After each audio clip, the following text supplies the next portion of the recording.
밤늦게 폭식을 해본 적 있는지? 그렇다면 야식 증후군 경험이 있는 셈이다. 이 증후군이 있는 사람들은 한밤중에 음식을 먹는다. 야식 증후군은 100명 중 1명 정도가 앓고 있다.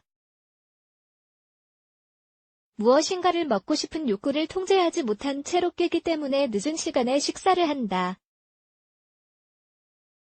꼭 밤에만 이런 일이 생긴다.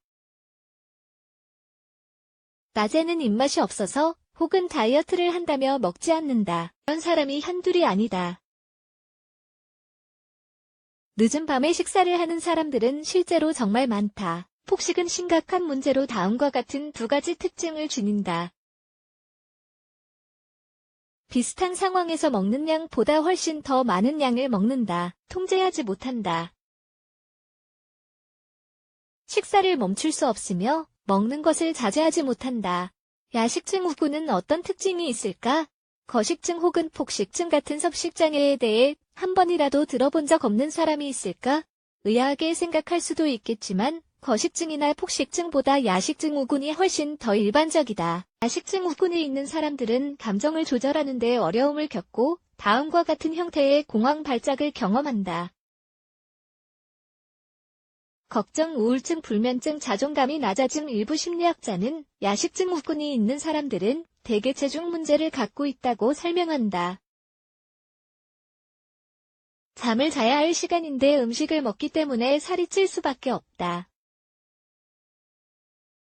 또 비만의 20%는 밤에 먹는 게 훨씬 더 기분이 좋고 만족스럽다고 답한다. 75% 이상이 욕망에 따라 행동한다. 야식 증후군은 비만이나 과체중인 사람들에게 훨씬 더 흔하게 나타나지만 누구에게나 생길 수 있는 증후군이라는 것을 기억해야 한다. 야식 증후군의 증상. 야식 증후군의 증상과 패턴은 분명하며 섭식장애가 있는 사람들에게는 반복적으로 나타나는 경향이 있다. 위에서도 언급했지만 야식 증후군이 있는 사람들은 아침이나 낮에는 아무것도 먹지 않는다. 낮에는 식욕이 없는 사람처럼 보인다. 이런 사람들은 아침에는 활기가 넘치지만 낮에는 에너지가 없어 보인다. 그리고 일반적으로 수면 장애를 갖고 있는 경우도 많다.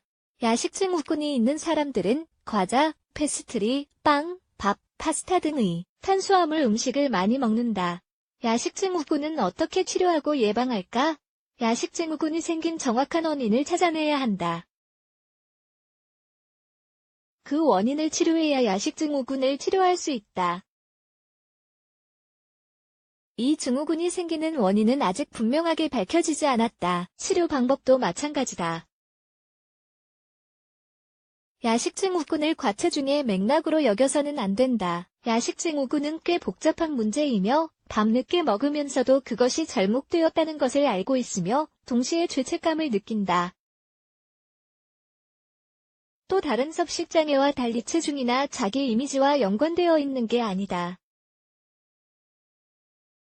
야식 증후군이 있는 사람들은 자신의 신체에 대해 불만을 갖고 있는 게 아니라는 뜻이다. 적어도 주요 관심사가 아니다. 왜 불안한지, 그리고 그 감정을 왜 음식으로 달래려고 하는지를 이해하는 것이 중요하다. 심리학, 정신과, 영양 분야의 도움을 종합적으로 다 받아야 한다. 다학적 관점을 바탕으로 한 몇 가지 팁을 소개한다.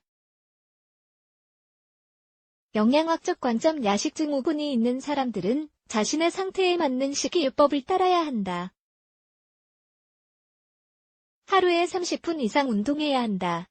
건강에 있어 휴식의 질과 양은 모두 다 중요하다. 충분히 휴식할 수 있는 기술을 배워야 한다.